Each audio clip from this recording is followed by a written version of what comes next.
हम कुछ अलग टेस्टी मजेदार नया नाश्ता घर की चीजों से झटपट बनाएंगे। इतना आसान है बनाना कि इस नाश्ते को बनाने के लिए आपको आलू उबालने की भी जरूरत नहीं। और सबसे अच्छी बात कि आप 15 दिन तक स्टोर कर सकते हैं और फिर 5 मिनट में फटाफट सर्व कर सकते हैं। इसे हम आलू सूजी बेसन से बनाएंगे जो आपको बहुत पसंद आएगा। चलिए शुरू करते हैं बनाना। इस नए नाश्ते को बनाने के लिए हमें चाहिए एक कच्चा आलू। आलू को छील करके मैंने पानी में रखा है ताकि काला नहीं पड़े। अब हम छोटे वाले छेद से कस लेते हैं। तो जब आपको ये नाश्ता बनाना हो तभी आलू को कसिए, या फिर पहले से भी कस के पानी में डाल के रख सकते हैं। आलू को कसने के बाद आप देख सकते हैं कितने बारीक बारीक लच्छे हैं। नेक्स्ट एक बोल लीजिए, इसमें डालिए आधा कप सूजी। तो सूजी मोटी बारीक आप कोई भी ले सकते हैं। साथ ही में हम बराबर मात्रा में आधा कप बेसन डालेंगे। सूजी बेसन का नाप अगर हम ग्राम्स में देखें तो 80 ग्राम है। आप किसी कटोरी से भी नाप सकते हैं। और अब डाल दीजिए रूम टेम्परेचर का पानी। तो पानी थोड़ा थोड़ा करके ही डालिए, एक बार में ज्यादा पानी डाल दीजिएगा ना तो बैटर में गांठें आ जाएंगी। हम थोड़ा थोड़ा पानी डालेंगे और इस तरीके से हम चम्मच से मिक्स कर लेंगे। तो इस तरीके से हम मैश भी कर लेंगे ताकि काटी उल्टी सब खत्म हो जाए। तो आप देख सकते हैं बिल्कुल स्मूथ चिकना सा बैटर हमारा तैयार है। वापस से पानी डाल दीजिए और मिला लीजिए। थोड़ा पानी हम थोड़ी देर के बाद डालेंगे। और अब सूजी बेसन के घोल में डाल दीजिए कद्दूकस किया हुआ आलू। तो दोस्तों आलू पहले से कस के अगर रख रहे हैं तो पानी में डालिएगा, मुझे तुरंत इस्तेमाल करना था इसलिए अभी कसा है। आलू डालने के बाद एक बार मिला लीजिए। और अब डाल दीजिए स्वाद अनुसार नमक, 1/4 टीस्पून अजवाइन, 1 छोटी चम्मच कसूरी मेथी। कसूरी मेथी को तवे पे रोस्ट कर लीजिएगा और इस तरीके से क्रश करके डालिएगा। और अब डाल दीजिए 1/2 टीस्पून चिली फ्लेक या फिर लाल मिर्च पाउडर, दोनों में से कोई एक। 1/4 टीस्पून गरम मसाला पाउडर, 1/4 टीस्पून हल्दी पाउडर, 1/4 टीस्पून काली मिर्च पाउडर। तो बस रोज के साधारण से मसाले ही डालने हैं और जो भी डालेंगे बहुत ही हल्का डालेंगे। अब एक इंच अदरक डाल दीजिए कसा हुआ और एक बारीक कटी हरी मिर्च। और अब डाल दीजिए 1 छोटी चम्मच नींबू का रस। आप नींबू के रस के बदले अमचूर पाउडर भी डाल सकते हैं। तो बस इतने ही मसाले हमें डालने हैं और अब मिला लीजिए। मिलाने के बाद और भी टेस्टी बनाने के लिए हम कुछ सब्जियां डालेंगे। तो सब्जी डालने से पहले सबसे पहले आप आलू डालिएगा जिस प्रकार मैंने डाला है। अब डाल दीजिए 2 से 3 चम्मच कद्दूकस किया हुआ गाजर, 2 चम्मच छोटे टुकड़ों में कटा हुआ शिमला मिर्च, 1 चम्मच छोटे टुकड़ों में कटा हुआ टमाटर। नींबू का रस डाला है ना इसलिए यहाँ पे मैंने टमाटर कम इस्तेमाल किया, आप ज्यादा भी डाल सकते हैं। 1 छोटा प्याज बारीक कटा हुआ, ध्यान देने वाली बात सब्जी हमें बारीक काटनी है। और 2 चम्मच जाएगा धनिया पत्ती। और अब हम वापस से मिला लेते हैं। तो दोस्तों आप चाहे ना तो सिर्फ आलू प्याज धनिया पत्ता से बना सकते हैं, शिमला मिर्च गाजर स्किप कर सकते हैं। मिलाने के बाद हम वापस से 1 कप और पानी डाल देते हैं। तो आधा कप हमने सूजी लिया, आधा कप हमने बेसन लिया है, तो टोटल हुआ 1 कप। तो 1 कप के नाप से हम दुगना पानी डालेंगे यानी कि 2 कप। तो देखिए कितना बढ़िया दिख रहा है। और अब मैं आपको दिखाती हूँ इसी तरीके का पतला सा बैटर होगा। बिना रेस्ट पे रखे चलिए आगे की तैयारी करते हैं। और अब कढ़ाई चढ़ाइए, इसमें डाल दीजिए 1 टेबलस्पून ऑयल। तेल गर्म हो चुका है, एक बार कढ़ाई इस तरीके से हिला लीजिए ताकि तेल चारों तरफ फैल जाए। और अब हम डालेंगे 3 से 4 लहसुन। तो लहसुन को इसी तरीके से क्रश करके डालें, यानी कि कस करके डालिए, बहुत ही बढ़िया नाश्ते में गार्लिक का स्वाद आएगा। और दोस्तों अगर आप लहसुन प्याज नहीं खाते ना तो पूरी तरीके से स्किप कर दीजिएगा। और अब डाल दीजिए 1/4 टीस्पून राई, 1/2 टीस्पून जीरा। फ्लेम बिल्कुल कम रखिएगा, बेसन से नाश्ता बना रहे हैं इसलिए हींग और अजवाइन जरूर डालिए। तो अजवाइन हमने पहले ही डाल दिया है, 1 पिंच मैंने हींग डाला। स्वाद बहुत बढ़ जाए इसलिए 5 से 6 करी पत्ता डाल दें। मिला लें। ध्यान देने वाली बात, तड़का बिल्कुल भी नहीं चलना चाहिए, फ्लेम बिल्कुल कम रखिएगा। और अब हम ये घोल को चलाते हुए डालेंगे। एक ही बार सारा डाल दीजिए, फ्लेम को मीडियम कर दीजिए।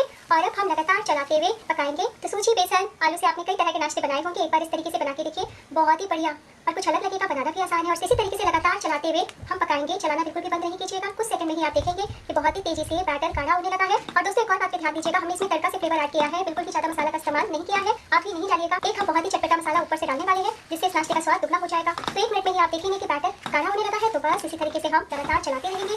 चलाते हुए हमें पकाना है और थोड़ा सुखा लेना है। तो देखिए धीरे धीरे बैटर डो की तरह होने लगा है, लेकिन अभी हम और 1-2 मिनट के लिए पकाएंगे।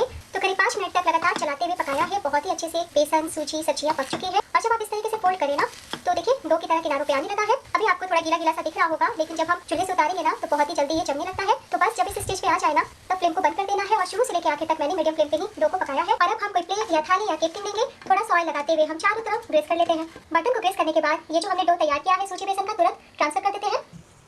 जब आप हाथों में लेंगे और इस तरीके से गोल करेंगे तो कितनी अच्छी सी गोली बन रही है। तो बस इसका मतलब बहुत ही बढ़िया और झटपट ये सेट होने वाला है। हम स्पैचुला से इस तरीके से फैला लेते हैं। तो देखिए बिल्कुल भी नहीं चिपक रही है। अगर आपका चिपके ना तो थोड़ा सा स्पैचुला या चम्मच के पीछे ऑयल लगा के चिकना कर ले। तो देखिए बहुत ही अच्छे से स्मूथ हो गया है। अभी बहुत ही ज्यादा गर्म है। 1 घंटे के लिए आप इसी तरीके से रूम टेम्परेचर पे छोड़ दीजिए, बहुत ही अच्छे से सेट हो जाएंगे। या फिर आप आधे घंटे के लिए फ्रिज में रख दें। 15 मिनट हो चुके हैं और बहुत ही अच्छे से ये नाश्ता सेट हो चुका है। मैंने डीप फ्रीजर में सेट किया था जहाँ बर्फ जमता है। तो इतने ही कम समय में आप देखेंगे कि बहुत ही अच्छे से जम गए हैं। तो बिल्कुल भी ये किनारों पे नहीं चिपकते हैं, लेकिन हम फिर भी हल्का सा चाकू चला लेते हैं और सीधे प्लेट में निकालते हैं।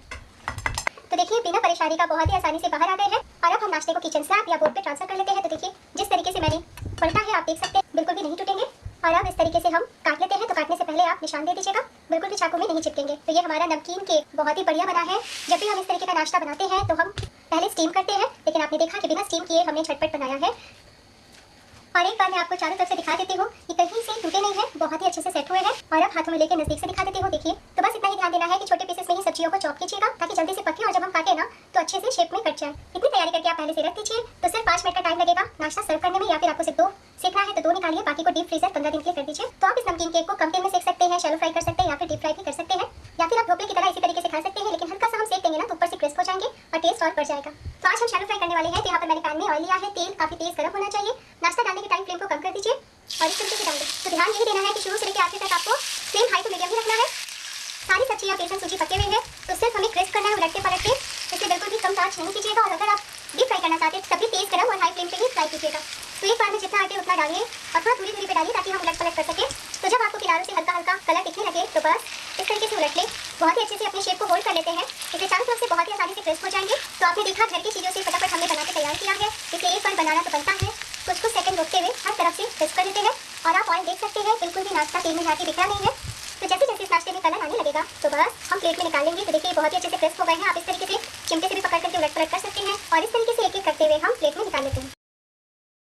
और जैसे जैसे जगह बनता जाएगा हम सेकंड बैच डालेंगे। तो टोटल उलट पलट करके फ्राई करने में आपको 3 मिनट का टाइम लग जाएगा। फ्लेम हमारा हाई रहेगा और इस तरीके से हम निकालते जाएंगे। है ना बहुत ही आसान।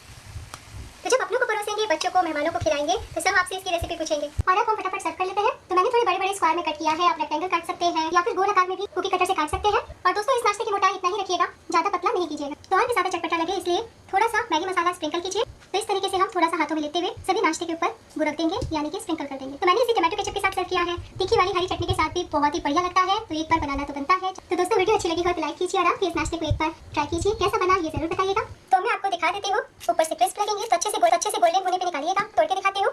बहुत ही सॉफ्ट नरम मुलायम है, जबकि हमने न सोडा डाला और ना ही दही, इतनी सारी वेजेस डाला है। और जैसा मैंने कहा कि आप और भी कम तेल में सेक सकते हैं। दाब के दिखाती हूँ, बहुत ही सॉफ्ट है। तो एक बार बनाना